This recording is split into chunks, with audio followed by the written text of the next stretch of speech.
1, 2, 3, come on! Come on, come on.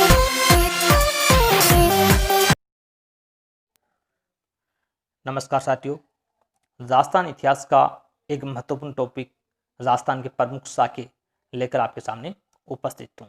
यदि मेरे channel पर नए हैं तो चैनल को सब्सक्राइब करें और वीडियो को अंत तक अवश्य देखें। बहुत ही महत्वपूर्ण जानकारी है वो आपको इस वीडियो में देखने को मिलेगी। इस वीडियो में जानेंगे, इस वीडियो में क्या क्या अपने सामने आने वाला है। वो है साके का अर्थ, मतलब साका क्या होता है, जौहर और साके में अंतर है, साका क्या होता है, जौहर क्या होता है, दोनों में अंतर क्या है, वो भी इसी वीडियो में आएगा। चित्तौड़गढ़ के 3 साके हैं, सारे महत्वपूर्ण तथ्य आपके सामने आएंगे। जैसलमेर के 2.5 साके प्रसिद्ध हैं, सिवाना दुर्ग के 2 साके, जालोर और रणथंभौर दुर्ग का एक साका है। इन सभी से जुड़ा हुआ जो महत्वपूर्ण प्रश्न है या तथ्य हैं वो सारे आपके सामने आएंगे। तो देखिए, साके का अर्थ क्या होता है। जब दुर्ग पर भयंकर समस्या आए तो जौहर और केसरिया एक साथ होता है तो उसे साका कहा जाता है। अब दोस्तों, जौहर क्या होता है, महिलाओं द्वारा अग्नि में या जल में कूदकर जान दे देना जौहर माना जाता है। और केसरिया पुरुषों द्वारा केसरिया वस्त्र धारण कर युद्ध में लड़ते हुए वीरगति को प्राप्त होना, वो केसरिया है। और जब दोनों एक साथ होते हैं तो वो आपका साका कहलाता है। अब देखिए, रणथंभौर का साका ये कब हुआ, 1301 ईस्वी में हुआ था।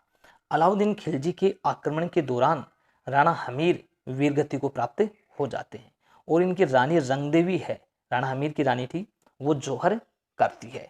तो ये रणथंभौर का साका 1301 में होता है। दोस्तों, ये राजस्थान का प्रथम साका माना जाता है। बहुत ही महत्वपूर्ण तथ्य है, रणथंभौर का साका जो 1301 ईस्वी में हुआ था वो राजस्थान का प्रथम साका था। तो बहुत ही महत्वपूर्ण जानकारी है दोस्तों रणथंभौर साके से जुड़ी हुई। आगे देखिए, चित्तौड़गढ़ कितने साके हुए। चित्तौड़गढ़ में दोस्तों 3 साके हुए हैं। प्रथम साका कब हुआ, तो पहला साका 1303 ईस्वी में हुआ था, जब अलाउद्दीन खिलजी ने रतन सिंह पर आक्रमण किया तब हुआ। तो रानी पद्मिनी के नेतृत्व में राजपूत स्त्रियों ने जौहर किया था। रानी पद्मिनी इतिहास में काफी प्रसिद्ध रही है, जो वो जौहर करती है। तो ये चित्तौड़गढ़ का पहला साका होता है। और राजस्थान स्तर पर बात की जाए, राज्य स्तर पर, तो ये चित्तौड़गढ़ का पहला साका है, वो राजस्थान का दूसरा साका माना जाता है। दोस्तों 3 साके हुए चित्तौड़गढ़ में, ध्यान रखना। दूसरा साका 1534-35 ईस्वी में हुआ। गुजरात के सुल्तान बहादुर शाह के आक्रमण के समय राजमाता हाड़ी, कर्मवती और दुर्ग की सैकड़ों वीरांगनाओं ने जौहर किया। तो ये चित्तौड़गढ़ का दोस्तों दूसरा साका था जो 1534-35 में हुआ था। चित्तौड़गढ़ का तृतीय साका, तीसरा साका देखिए, 1567-68 में हुआ। उदय सिंह के शासनकाल में, जब मुगल बादशाह अकबर ने चित्तौड़ पर आक्रमण किया। यह साका जयमल राठौड़ और पत्ता सिसोदिया के पराक्रम और बलिदान के लिए भी प्रसिद्ध है। चित्तौड़गढ़ का तीसरा और अंतिम साका है जो 1567-68 में हुआ। उदय सिंह के शासनकाल में मुगल बादशाह अकबर ने आक्रमण किया था चित्तौड़ पर, तब हुआ। और जयमल राठौड़ और पत्ता के लिए ये प्रसिद्ध माना जाता है। ये चित्तौड़गढ़ के साके थे। अब देखिए जैसलमेर, जैसलमेर के 2.5 साके हुए हैं दोस्तों, बहुत ही महत्वपूर्ण है। प्रथम साका कब हुआ था, 1313 ईस्वी में। जैसलमेर का पहला साका 1313 में हुआ। अलाउद्दीन खिलजी के आक्रमण के समय महारावल मूलराज के समय हुआ था। उस समय शासक कौन था, वहां पर मूलराज था, तब ये हुआ था। जैसलमेर का दूसरा साका देखिए, विक्रम संवत 1390 है, वो इसका काल माना जाता है। फिरोज शाह तुगलक ने राव दूदा के समय आक्रमण किया था। राव दूदा व त्रिलोक सिंह ने के नेतृत्व में भाटी योद्धाओं ने वीरगति प्राप्त की और वीरांगनाओं ने जौहर किया था। यह आपका जैसलमेर का दूसरा साका माना जाता है। अब देखिए, तीसरा साका सबसे प्रसिद्ध है, ये अर्ध साका है। कैसे हुआ देखो, 1550 ईस्वी में हुआ। यह साका महारावल लोणकरण सिंह के शासनकाल में हुआ। एक तो शासक कौन था उस समय, लोणकरण सिंह थे। इस अर्ध साके के जौहर के लिए पर्याप्त समय न होने पर राजपूत वीरों ने अपनी मान मर्यादा पर अपनी मां, बहनों, कुलवधुओं तथा रानी व महारानियों को अपनी तलवार से मौत के घाटे उतार दिया था। इसमें वीरों ने केसरिया बाना तो पहना था, लेकिन महिलाओं ने जौहर नहीं किया था।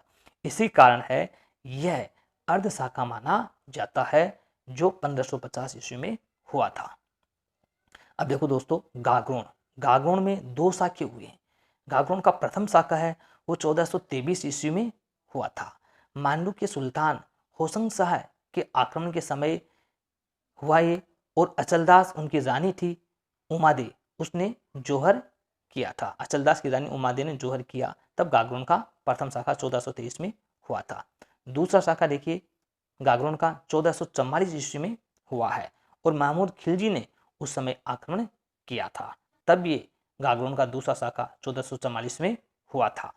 आगे देखिए साथियों, सिवाना में 2 शाखे हुए हैं। प्रथम शाखा 1308 ईस्वी में हुआ था।